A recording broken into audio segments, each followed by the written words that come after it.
This is my journey. Inspired one story at a time, a library of leaders was created. It began as a journey to learn. As time went on, it began to grow. All it needed was a platform, and this podcast was created to listen, to inspire, to share.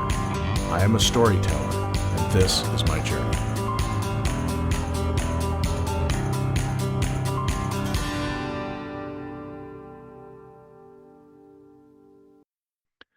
Welcome to another episode of Profiles in Leadership. I'm your host, Steve Anderson, and this episode is brought to you by Silna Health. That's S-I-L-N-A. The premium front-end RCM company that leverages technology with a team of onshore insurance experts to handle benefit checks, eligibility checks, and prior authorizations. Finally, a vendor that you can trust, like a full-time employee that scales with your business. Just mention the Profiles in Leadership podcast to receive a free trial. Today, our guest is Alan Balavender. He's a physical therapist. Alan launched his physical therapy career in outpatient orthopedics. He oversaw a multispecialty facility that provided a range of PT services. He accepted a clinical position with Physical Therapy and Sports Medicine Centers of Waterbury, Connecticut. In 2000, he purchased the practice, which he has since expanded to over 35 locations throughout Connecticut. Alan then created a PTSMC's unique partner model to support clinic ownership by physical therapists while limiting the risk associated with having a successful business in the extremely competitive healthcare environment. Alan is devoted to private practice with a vision to foster a company focused on improving the quality of people's lives by providing unmatched experiences, clinical excellence, and lifelong relationships. Alan, welcome to the program. It's great to have you on today. Thanks, Steve. Thanks for having me. It's an honor. Yeah. It's we've known each other for a while, and so I'm anxious to get you on the program. And so, just to give a little context to our listeners, why don't you just go ahead and run through a bit about where you grew up, where you went to school, you're a physical therapist in private practice, so how that started, and just kind of give us some background information before we jump into it. Sure, I could give you probably an hour's worth of background on that alone, but Yeah. Long story short, I'm the last of five boys. Two out of my older brothers went through PT school, so I just kind of followed in their footsteps. Wow. Yeah, it was an interesting thing. My oldest brother actually went into school to be a phys ed teacher and ended up in Quinnipiac's physical therapy program, which is where I did my undergrad as well.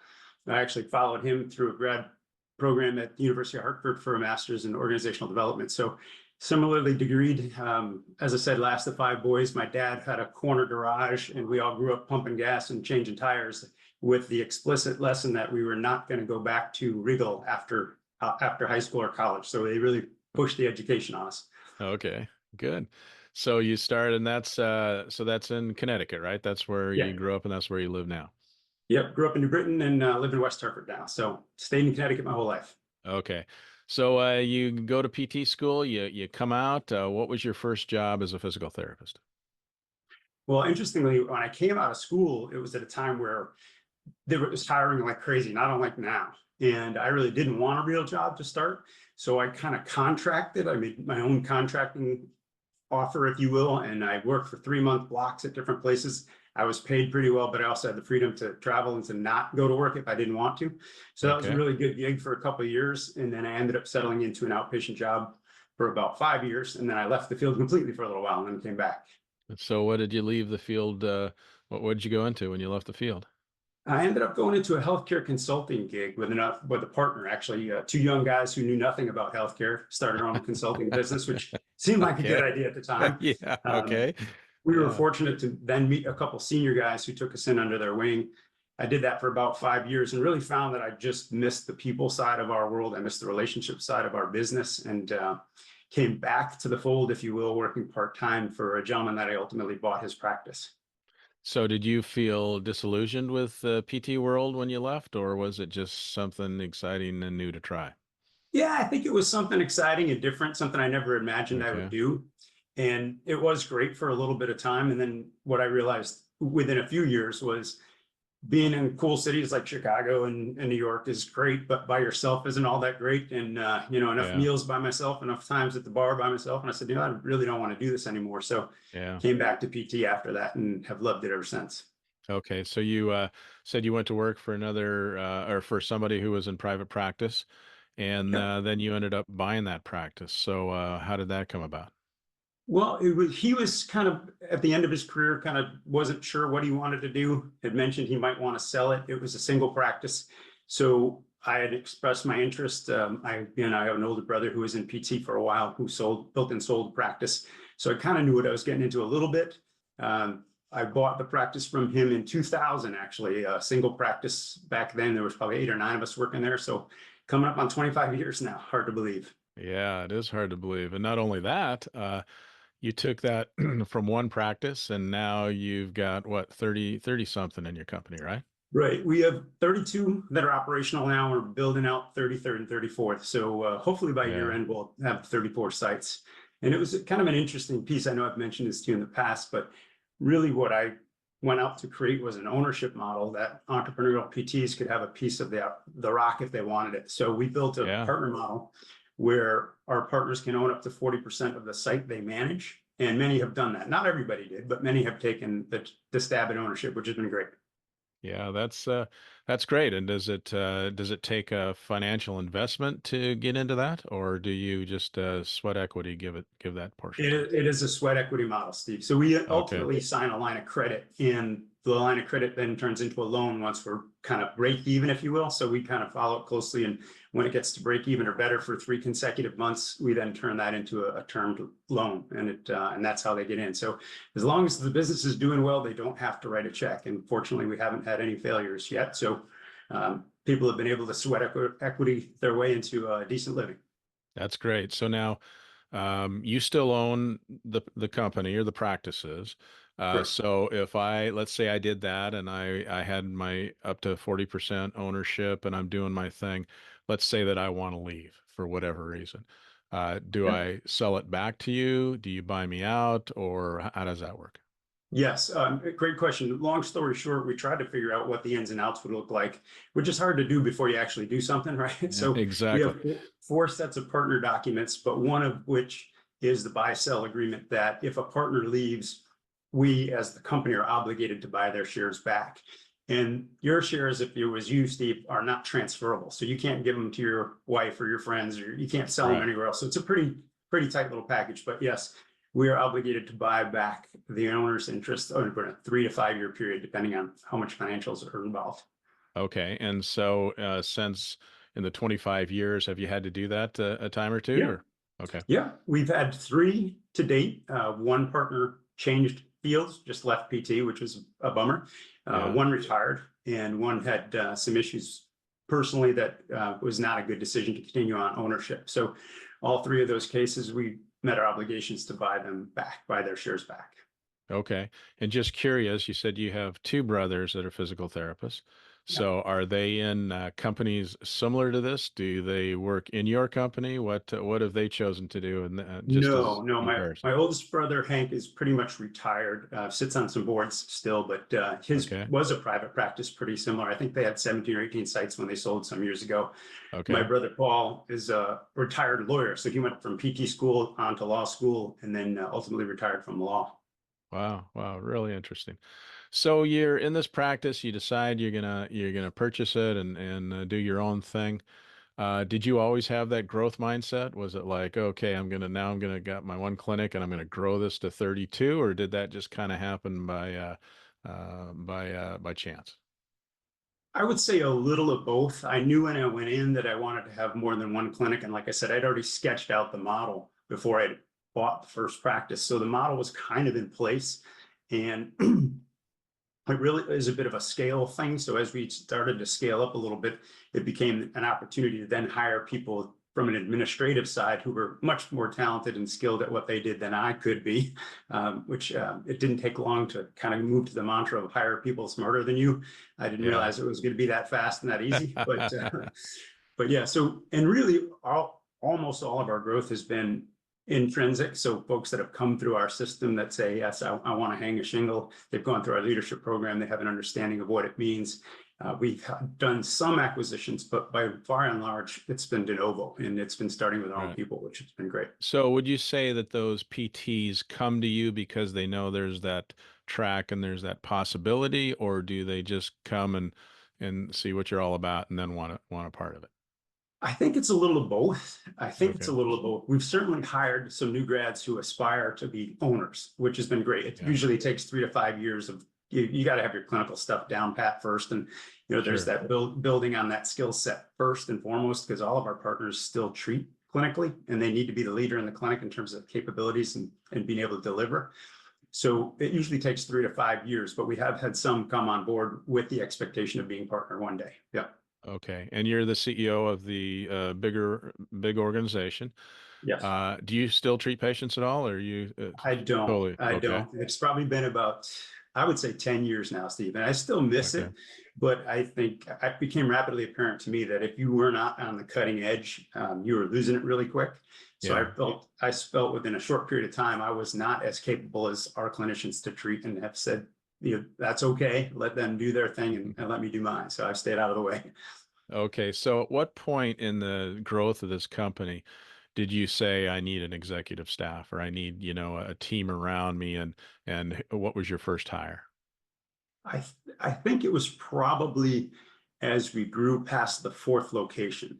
Okay. And at that point in the game, I was probably running around in circles treating patients as well. So I became the the float therapist for the company by Yeah. accident, Yeah. not the job I wanted. And eventually I kind of moved out of that. I was fortunate to hire some great people, one of which has been here longer than I have. He has an athletic training degree, and I actually helped him go back for his MBA. So he runs one side of the company, if you will, and then Sandy runs the other side. So I've got two really key executives that have made my life a whole lot easier. Okay. And then so you've got if you don't mind me asking, so what are their titles in the organization? So they're both vice presidents. One Okay. is a So business development, one of operations. okay, so you got a VP of operations, you got a VP of business development, and then what other executive staff members do you have, or is it just the three of you running the business? There's one more. We're affectionately known as Jams, which is Jim, Allen, Mike, and Sands. And Jim is our finance guy. So he's a CPA by training and runs the financial side of the house. Okay. And then you said you had a leadership development program. So We do. obviously you saw a need to make sure that people that were running these clinics knew about leadership and how to grow a company and things like that. So tell me how that came about and what was your thought process about creating that? Well, one of my VPs is Sandy Mason, who actually is just great at growing people. So this program kind of came with her, and she had been doing it for my brother's company, ironically, years and years ago. Oh, So wow. Okay. when she came on board, we just kind of augmented that training program. So we typically have 6 to 8 people go through it. It's almost a year long, so it's a pretty significant commitment from getting them out of the clinics. And some become partners, and many don't. Like some just take organizational roles that are larger that we needed filled. As an example, like our clinical compliance officer went through our leadership, but Right. she's clinical compliance. She's a PT by training, went through the program, didn't want to be an owner, really happy just taking a leadership role in a different part of the company. So a lot of folks have come through that don't end up in partnership as well. Okay. And tell me what does that program look like without too much detail, but kind of, do you meet monthly? Do you meet quarterly? Do you have day-long meetings? Just tell me a little bit about the structure of how that's put Yeah, together. well, COVID, like everything, changed a little bit. Yeah. When pre-COVID, we had it always in person and it was a day-long meeting. Post-COVID, we have, I would say, 5 full days and then 2 half days where we have people training. But we have everything from someone coming in to teach public speaking. We have an outside person come in to teach public speaking. We do financials, we do self-assessments, we use different tools, including Myers-Briggs and a few others, to kind of help people get a handle on what they are like and who they are like. And then we teach Right. them a fair amount of the fundamentals of the business, because what we found is that the graduates come out with just a better understanding of why we do what we do. And it's been really helpful. Yeah. Yeah. And so, and that helps develop a culture, I mean, I think we can all agree culture is everything. So, Tell me, if I were to say, what's your culture like? How would you describe it? Great question. See, what we internally call it PT for life. So this was actually a byproduct of some of the Graham sessions from years ago. I don't know if you Hmm. remember, but we've often had conversations that we've commoditized ourselves and we've allowed ourselves to become commodities as PTs. Right. And we came back and talking about it and said, we really don't want to be that. We want to be PT for life. And what does that mean? And that really means taking a customer centric approach to how we deliver care and what we do. So we really look at it and say, how do we make this hour the best hour of somebody's day? And that really trickles down through clinicians, but it's also the front office folks. It's folks that are doing some aid work for us. Really, that idea that says, if you come to us and become part of this family, you won't go anywhere else for physical therapy. So our goal is to make sure that the person understands direct access, understands what it's like to be taken care of well, and when they leave, they won't look for another PT. You know, you don't change your dentist every time a tooth hurts, right? So we want Right. people to think of PT in that same light. So tell me about what your day to day looks like. I used to get this question a lot of times too when I was in that role, kind of like, well, what do you do all day, and stuff. So what does the CEO of this company do on the day to day that you feel, keeps it rolling, keeps it growing? Yeah, I would say candidly, my knee-jerk reaction is try to stay out of the way, which is Yeah. which is true in many regards. But I really think from my perspective, it's the relationship with the senior level folks here and also the relationship with partners and directors. It's really, I think, having that one-on-one relationship. Yeah, you do end up problem solving, you do get involved in those kind of things, but I would say the vast majority of day to day is Mike and Sandy, to be honest with you. They run day to day operations for me and do a great job with it. So uh, day to day, I don't have a specific schedule or a specific set of tasks I'm charged with, if you will. It's really trying to keep Yeah. the whole thing moving forward. Well, it sounds to me like you're probably a relationship guy. You're probably relationship driven. So, does that mean that you physically go out to these 32 clinics and meet with the directors and do you know the people in the clinics and tell me about how you kind of build that relationship side? Yeah, definitely with the leadership for sure. Part of my goal is to make sure that I get with each of them at least once a year for one-on-one time. It could be Hmm. anything from a lunch to a dinner to a day of fishing or golfing or something. So I do try to spend one-on-one time with them, get to know them and a little bit about their families. I very much think our entire business is relationship based. I mean, all of what we do in PT in my mind is relationship based. So that part of it is there. Honestly, it's tougher to keep track of people now, full and part time. We're 400 and something. So I wish I could tell you I knew everybody's name at the drop of a hat, but I don't. It's tough to keep track of that many folks right now. Yeah. Clinically, it's a good problem to have, but it is a challenge. So what's your geography? Is it just in the state of Connecticut? Is it kind of just in a region of Connecticut or just tell me about your geography a little bit? Right now, it's all state of Connecticut, and part of the reason that is because as we've grown, as I've mentioned earlier, most of the time it's somebody raising their hand and saying, "I want to be a part of this thing." So Right. most folks have stayed in Connecticut. We do have two recent, not recent, they've been with us for 5 to 7 years probably, but two of our folks that have said, I might want to get into Massachusetts or I might want to go to Rhode Island. So we're actively looking at two adjacent states. And I think we'll be in those states come 2025. I think we'll be across borders and see how that goes. So if I'm, tell me about how the growth occurs. So is it more like you have a team that meets and says, "Boy, I think this region or this area would be really good to have a clinic, and let's do this," or is it more from people that are inside the organization that want to become directors and eventually partners that say, "I would like to go to this area"? It's a little of both, Steve, to be honest with you. When I would say probably 10 years ago, we became more intentional about identifying markets that made sense for us that we'd want to go to. But we've never forced anybody to go to a particular market because the last thing we want is somebody to say, well, I wasn't successful because you made me go here. I didn't want to Yeah, go here. We right. really want people and it's interesting because as you would imagine, some people are wired that, hey, I want to be in the town. I want to live in the town. I want to be the mayor. I don't care if it takes me 2 hours to get through the grocery store because I have to say hi to everybody. And Right. some people want to live 2 towns away just for the opposite of that, right? They want to get Yeah, in their yeah. car, drive 15 minutes and not have to go through that. So it's really individual driven. But I would say now we're having, some farm team coming up. We had a little bit of a stall around COVID, like everybody did. And now we've got more people raising their hands saying they're interested and they want to take a look. We go into it really with the objective of not upsetting another partner, for lack of a better word. We don't have a Right. defined geography around each location so much as it is a conversation about, we're thinking about this town, what do you think? And it's been more that way versus you have to go here. But haven't you discovered, because I think I did in my company as well, is that people really like to protect their turf and they think their turf is much wider than it actually is.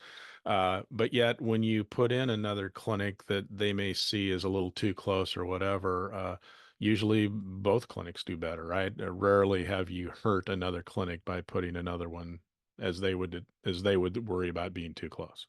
I would agree 100% with that, Steve. We've definitely seen more on the upside than on the down. Absolutely every time. I mean, maybe the first couple of months you might see a little tread down, but very, Yeah. very little. And then they both do better. But I agree with you 100% on that. And the other thing you mentioned is kind of funny because we'll do a zip code search and we could show you, hey, Steve, you really only have 1% of your population came out of that town. Right, It's right. probably not going to kill you. Yeah. So having the technology to just show people objectively what may or may not be impacted has been really good. And honestly, some of our largest clinics are the closest together. They're 3-4 miles apart and they're doing Right. just fine. Yeah. So what's the governance look like? So do you have a board of directors that kind of runs the company? Are you the guy that makes all the calls? What's the governance structure look like? We, as a group, get together 3 times a year to do most of our planning and development stuff. So we actually just finished a 1.5-day one. So 3 times a year we get together. Most of that time is spent, there maybe 20% of that time is spent looking historical and then 80% looking forward. But where are we going to go? How are we going to do things? So each of our offices has goals and objectives. As an organization, we have goals and objectives that we all kind of share and I would say hold each other accountable to as we go forward. We do not have a board of directors. About 2 years ago, we started an advisory board where we have 5 folks from outside of our industry on an advisory board, and that has been great. I'll tell you, I wish I did that 10 years ago. It's Yeah. been great to have people look at you differently and quiz you differently than the people you're in with every day. It's really been a great, refreshing group. Yeah, that's interesting because I've actually had a few clients ask me to do the same for them, is build them an advisory board. So tell me how you went about doing that, and how often do you meet? And obviously, I realize they're advisory, so they don't have votes, they don't have power, they're just giving you ideas. Uh, Go into that a little more detail. Right. So we wanted to do people outside of the industry, not necessarily that they were completely out, but they were similar. As an example, one of our advisory board is an insurance executive. So certainly functions in and knows the world that we're in, but is not a physical therapist. So it was important for us. We kind of hand selected 5 people and asked very nicely if they'd be willing to volunteer. And so we're meeting 4 times a year, so it's quarterly. A typical meeting will be 4 hours in length, followed by dinner, or 4 hours in length, followed by lunch, depending on whether it's a morning or an afternoon session. And they are really been a great sounding board for us. We recently had an issue with Blue Cross Blue Shield in Connecticut where they did a unilateral rate cut and just said, hey, we're not going to pay anymore. And that group was really instrumental in us getting the ear of the president and the state in Connecticut and getting an ear federally on the Anthem Blue Cross side. So they really came to our rescue to put us in touch with the right people. And Yeah. that's been a great use of them. So you said volunteer board. So you're not paying these board members. They're totally volunteer, or are you paying them now? It's minimum. Okay. It's definitely not You even. don't have to tell me how much. I'm just That's okay. curious. It's definitely not even paying for their time at the meeting. I can promise you that. Yeah, yeah. Very Well, minimal. I think it's really interesting, and I would just say that general statement, but I think our profession has not done a very good job of this, where basically, people start companies and they start with one clinic just like you did, and then they build it and they grow it. And then they're still, kind of out there all by themselves. And so, I think it's genius that you did that. And I think that a lot of people should do that more often because you can learn so much from those people. And I don't care how smart you are, or how entrepreneurial you are, there's always other ideas that can help you grow your company. I would agree with that, Steve. And I think with that group, the leadership of partners and directors, um, almost every single meeting we have breakout groups and small groups that they go and problem solve, and they always come up with stuff that we would not have thought of. As much as I don't want Yeah. to sound like an us and them, the truth of the matter is their boots on the ground in the communities we serve, their boots on the ground with the employees that we serve, and it's great to get them together, and solutions come out of there just so much better in a group opportunity, a group context versus trying to think you have all the answers. I agree with you 100%. So you've been at this for 25 years. As we discussed earlier, you've gone from one clinic to 32. You've got an executive team. So obviously things are bigger and more complicated, maybe. What have you noticed? I'm sure you're going to say payment, but other than payment, what do you think are the biggest challenges in running a company like this now compared to maybe what it was 10 or 15 years ago? I would say people, we're just looking for bodies continuously. And I don't know if that switched partially through COVID or just partially supply demand. I think um, I'm happy to be on a peer group that still functions pretty well. And I'm on some other calls. And it just seems like across the country that everybody's looking for talent and everybody's looking for clinicians. We probably have a dozen openings that if we could fill, that clinician would be busy within 2 to 3 months. I mean, and that's been all Yeah. year long. So I Yeah. think it's people. And that's at the staff level. I think I can predict what your answer is going to be, but I'm going to ask it. So the ones that then become owners of their clinics and whatever, those tend to be lifers. Those tend to be people that stick around, right?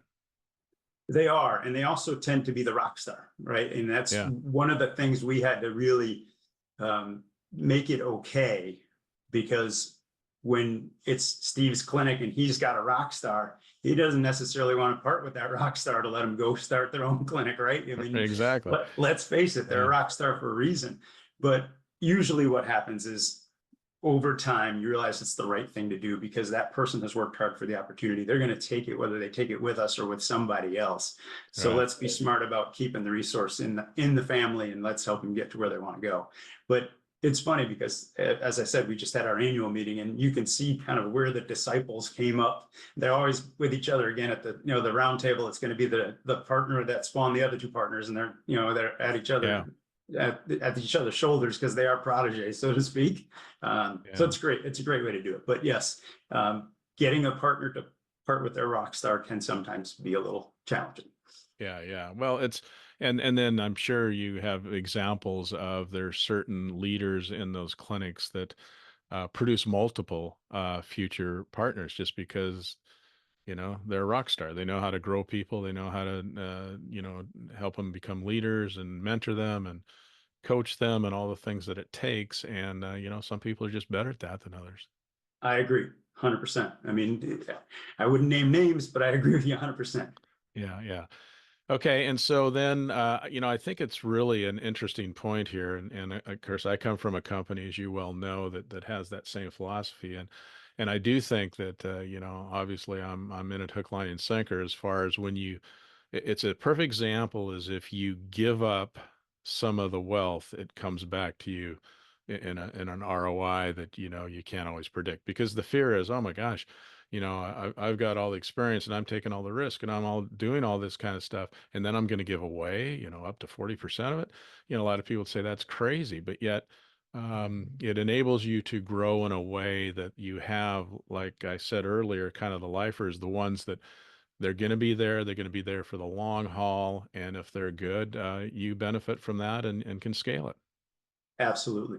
Absolutely. And it's interesting because you had mentioned earlier, how do we go about identifying some of these folks? But conversationally, ownership isn't for everybody. It's Yes. funny because, you come from a certain background. I come from a certain background where you think, of course you'd take a risk and of course you'd take ownership because you're betting on yourself. Why wouldn't you bet on yourself?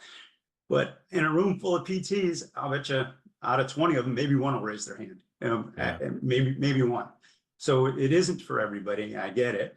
But those that do raise their hand in our structure anyway, make a nice living, have a good lifestyle that goes along with it. Because you know as well as I do that people won't work for just money, right? It can't just be about Yeah. money. There's got to be other advantages to being an owner. There's got to be other advantages to taking the risk, Yeah. and some of it's lifestyle related for sure.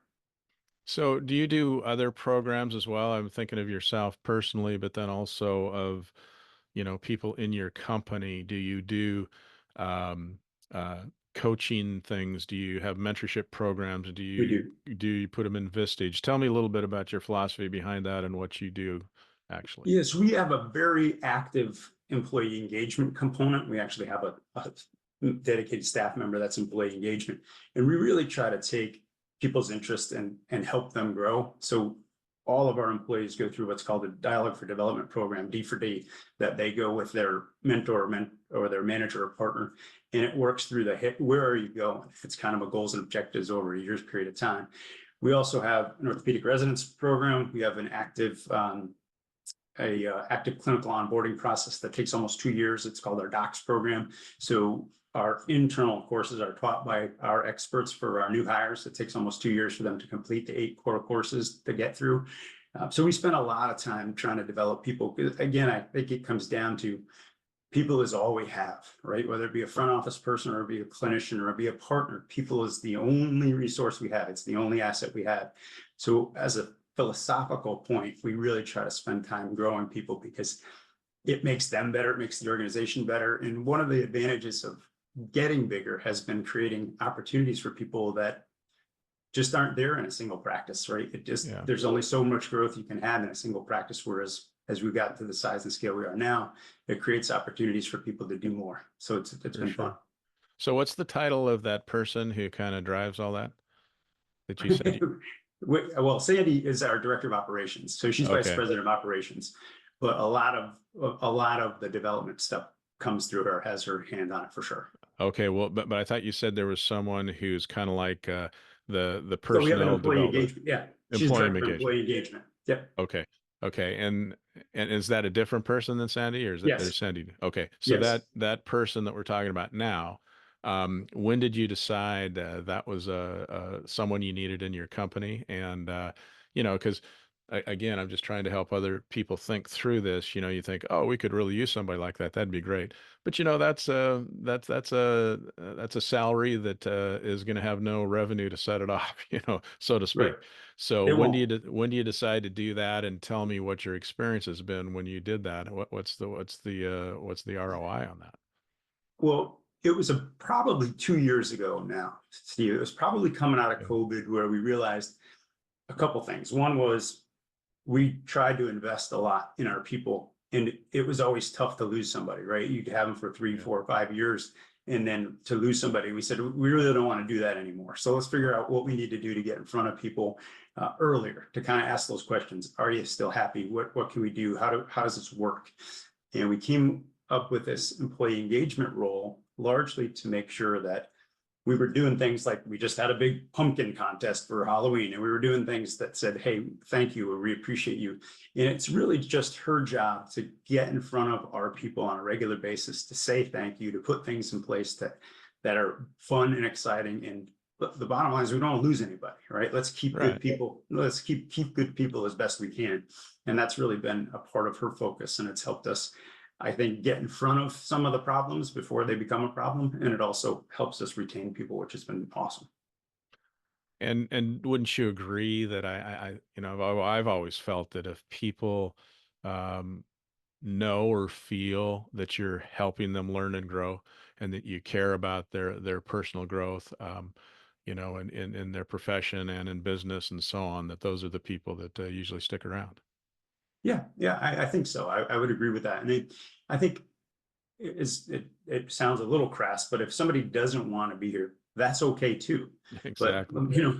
let's make mistakes quickly and early and move on if that's the case. But I think Yeah. from the standpoint of growth and development, it's part of, I think, what makes us human, right? To kind of go to that next level and kind Right. of push yourself a little bit, and whether that be relationship driven or whether that be job driven. For me, I think people like that level of engagement, like to know there's a next opportunity around the corner. It isn't going to be stale 3 years from now. It's going to be, where are we going? Let's go. Yeah. Yeah, previous guest, I thought described it pretty well when they were talking about, there's like four levels of employees, and the two top ones are the stars and the superstars. And a lot of times we spend a lot of time on trying to bring up the lower two groups that maybe are not engaged or disgruntled.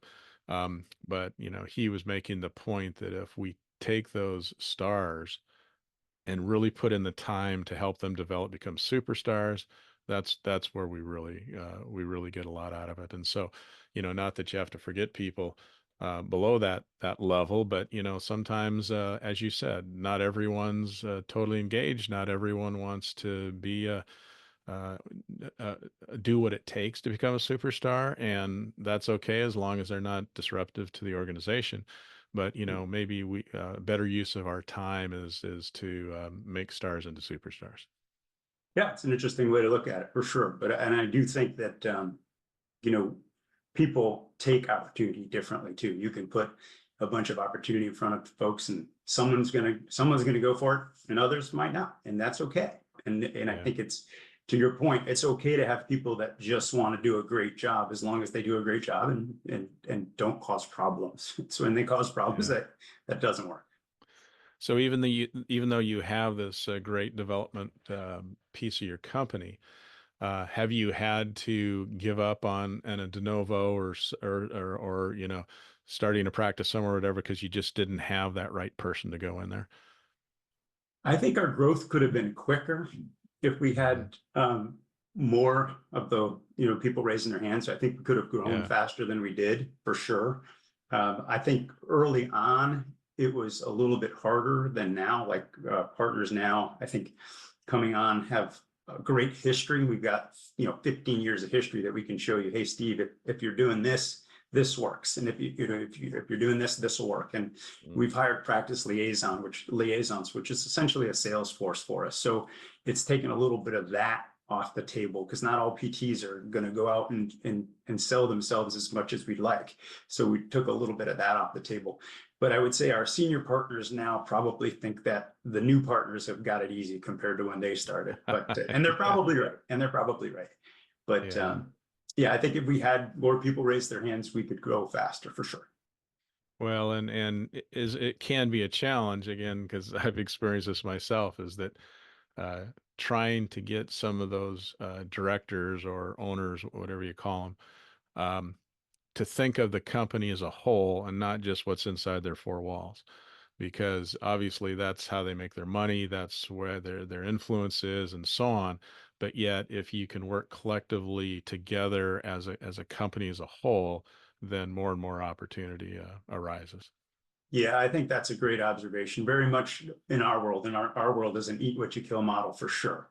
And so for us, we need to spend a lot of time, we meaning the organization spends a lot of time making sure that we're partners in collaboration and not enemies with each other, right? Because who wants that?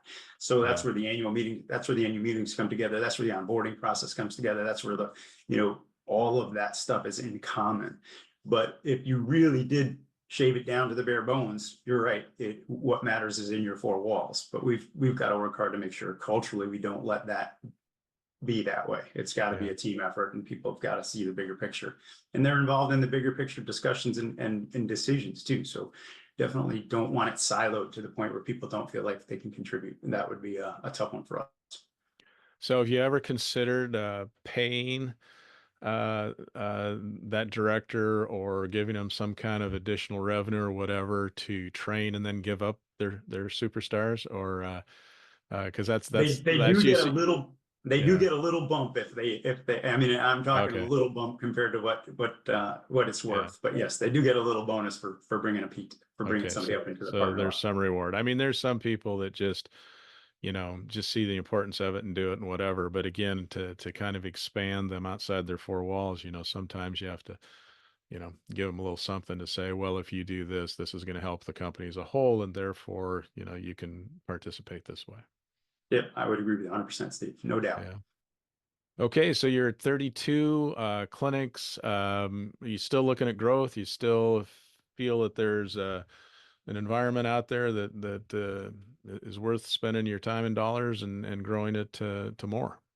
Yeah, definitely looking forward to it. And again, I think from my perspective, it's interesting right now because we probably have 6 or 7 of our own folks that have expressed an interest. So we've got those 2 I mentioned to you earlier that are being built out. We've got, I would say, 4 other PTSMC folks looking at startup or getting into business next year. So that's good pipeline for us. If we can do, 6 in the next 14 months or so, that'd be awesome for us. So yeah, it's still there. It's still growing. I'm hopeful that our payment environment doesn't get too wacky on us, but I guess that's always our situation in the world we live. But beyond Yeah. that, it's finding more talent and giving them opportunity to grow. So, you know this, in private practice, the physical therapy world, obviously there's a lot of people that start their own practices.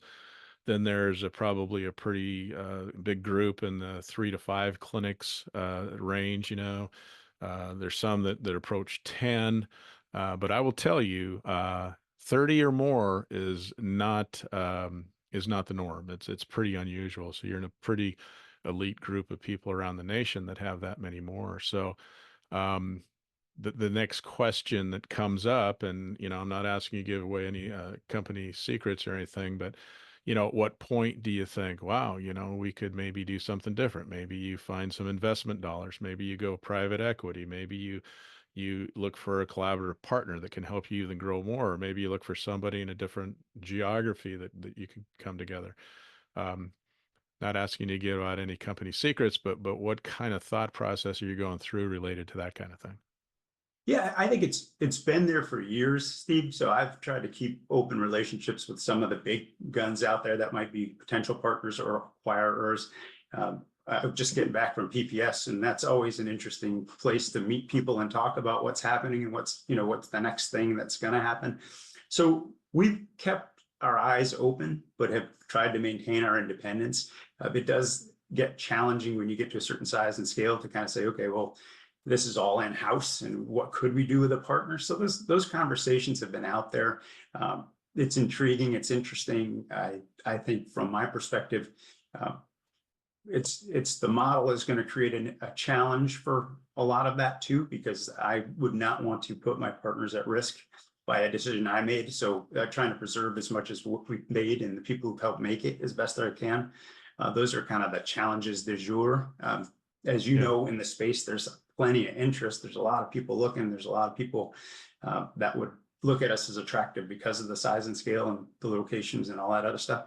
But just really haven't gone down that path yet. Have stuck my toe in the water a little bit, but Yeah. just really haven't found anything that said, yeah, this feels right.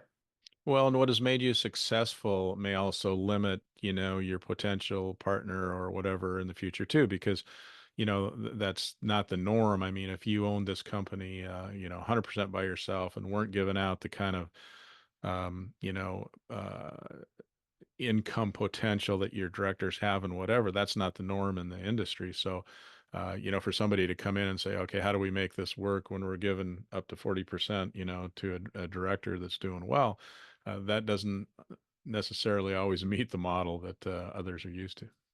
Very much so. And that's usually early in any conversation I have. It's a partner model. And to the extent I can, I want to maintain that model. I don't want you to come in and do away with partners.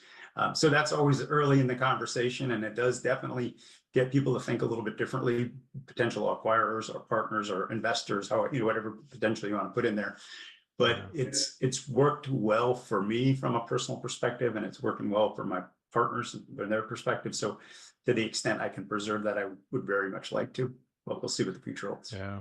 Now, your brother actually lived that world a little bit, right? So, didn't he work in the kind of corporate PT world? So Yeah.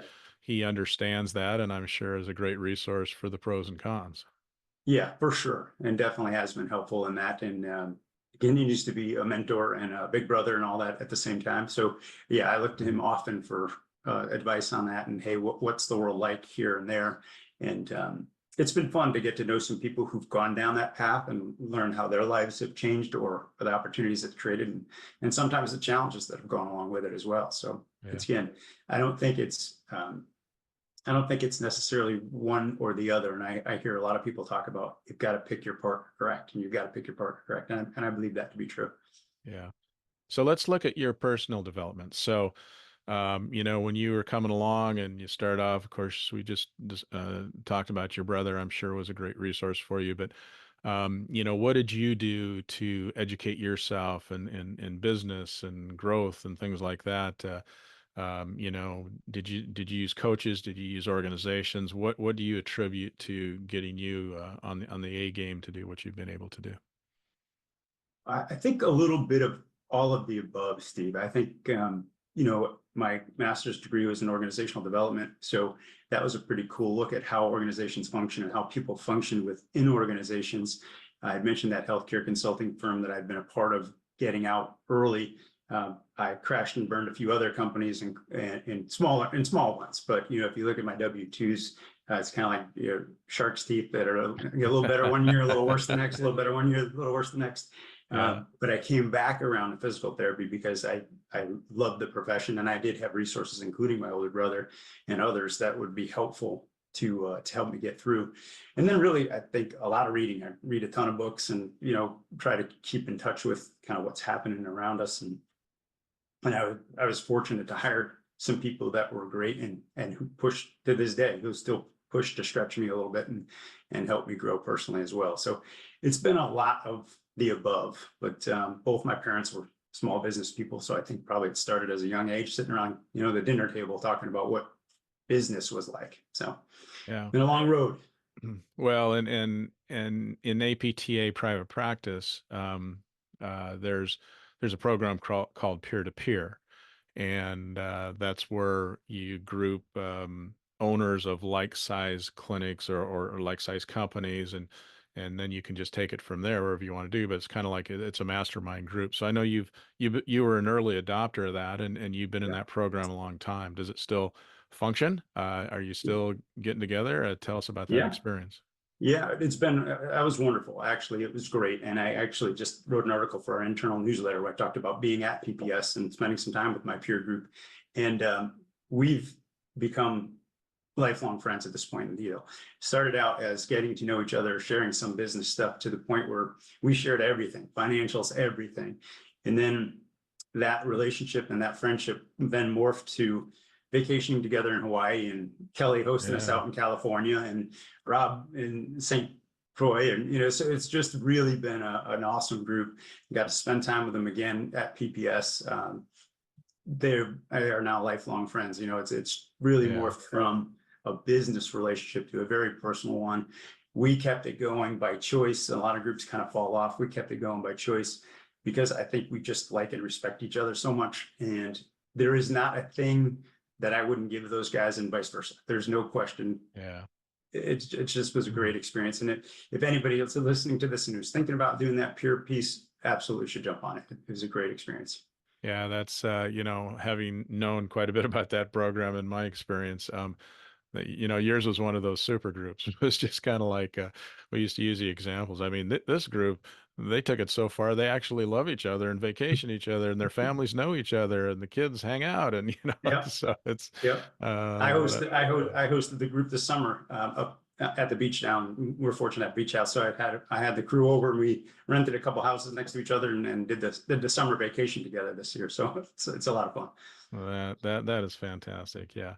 So, looking, at somebody who maybe is new to private practice or hasn't been in it that long or whatever, what kind of advice would someone with 25 years experience and up to 32 clinics give that private practitioner these days? That's a great question. I think probably the best advice that I could think about would be to know your strengths, but also to understand your limitations. And it's okay not to be good at everything. It's okay to hire people that are different skill set than you are. It's hard, I think, as a small practice to realize that, to your point earlier, the expense of having a CPA or the expense of having an MBA on your team is hard to justify because they don't drive revenue. But I would say that early on, the private practice section is an awesome resource. There's a ton of resources there that people I don't think use enough of. I think the PPS conference is awesome. The peer-to-peer is awesome. But I think just going for it. I mean, I think too many people look and don't leap. And I think, just go for it. Yeah, yeah. It's that, as I've discussed, I've said before on this program is, and I hate generalizations, but sometimes, it's worth It considering is works. that, PTs by trade are not a high risk type of population, and by high risk, you don't mean jump off a cliff without a parachute, but at some point you have to take some risk. You have to go out there and say, okay, I'm willing to do this. I'm willing to take a chance. I'm willing to do something that I might crash and burn, or I can, learn from what happened there and do something else. I mean, you're a good example. You actually left the profession and you didn't crash and burn, but you learned a lot from that and came back and said, okay, this is what I'm going to do now. And so it's not a linear path to where you want to go. It's a lot of crooked lines and a lot of hurdles and roadblocks and all those kind of things in the way. Yeah, and I think all of us have scar tissue from the travel, right? I mean, Yeah, everybody takes a skin knee here and there, everybody takes a hit here and there, and that's okay. I mean, at the end of the day, it's just the learning process, and it's just part of the deal. And I think we're fortunate that we've got a great profession that I even think now how it's changing and moving in a direction I think that hopefully we'll all be proud of. But I think one of the things that I think stifles some of the young folks right now is just the student debt, and I think that's a tough one, yeah, because again, if you looked at going and hanging your own shingle and you also have this huge student debt, I think it definitely sways people. Hopefully, it puts them in conversations with people like us or other companies that will support them through that. But yeah. I think you got to get out and do it. And the good news is most of it isn't fatal, right? We make mistakes, Right. we'll recover and we'll figure it out. Yeah, well, even, qualifying for some financial assistance, whether it be, loans or investment or whatever, you got that big debt hanging over your head and no one wants to deal with you because it's hard enough to pay those payments and live your life, let alone, invest in a growing company. So, Nope, I agree with that. It's a yeah. tough one. So, Alan, in anticipation of our discussion today, what haven't I asked you or what haven't we covered that you think would be worth throwing in here? I think you probably got most everything, Steve. I think we've got a Yeah. little bit of a history and we've Yeah. known each other for a number of years. So we probably covered a little ground quicker or whatever. But yeah, I think an honor to be a part of this program. I give you a ton of credit for keep swinging at it. How many did you say you did? 200 and something?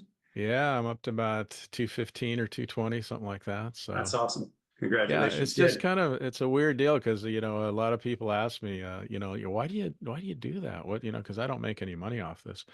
And basically it's what I love to do. I love to talk to leaders. I love to pick people's brains. And, I'm semi-retired now, but I learn something every single time. And as you said, we've known each other for a long time, but to be honest with you, Alan, I had no idea that the size and scope of your business. And so, it's as I said earlier, it's in the top echelon of being that big and sophisticated in the private practice world of physical therapy. And there's very few people that get there, without getting a partner or private equity or something else. So kudos to you, and it's a great success story. Appreciate that, Steve. I really do. And again, appreciate being on and thanks for your time Yeah, today. And yeah. hopefully we'll have some fun. See you, Yeah, see well, you around. wait a minute. I got one more thing. So Uh-oh. every guest I have, I always ask the same common question at the end of the interview. So, in relation to leadership, what is a pearl of wisdom that you could leave us with today? I would say grow the people around you. Is it just Yeah, going to make your life better? Grow the people around you. yeah, that's awesome advice and well said. So, well, Alan, this has been a pleasure. It's fun seeing you at some of the national meetings and watching your growth, and you're extremely well respected in this profession, and I think Thanks. people look up to you a lot and consider you to be one of the leaders for sure. So I appreciate you sharing Appreciate your that. journey with us, and it's always interesting. And as I said, I learned something new every time. I've learned a lot today, and I really appreciate your time. Thanks for having me, Steve. It's been an honor. All right, Take Alan, care. take care, and I'll see you down the road for sure. Sounds good. Okay, bye-bye. Bye. Thank you for listening to another episode of Profiles in Leadership. To listen to all my interviews, subscribe to Profiles in Leadership with Steve Anderson on Apple Podcasts, iTunes, and many other popular podcast platforms. Some of these interviews are on video, and you can search YouTube for Profiles in Leadership with Steve Anderson. You can also access the entire library of interviews on my website, orange.coaching.com, and that is orangetheword.coaching.com, and go to the Media Center and click on Podcasts or Video Gallery. You can also enter the website from pilpodcast.com.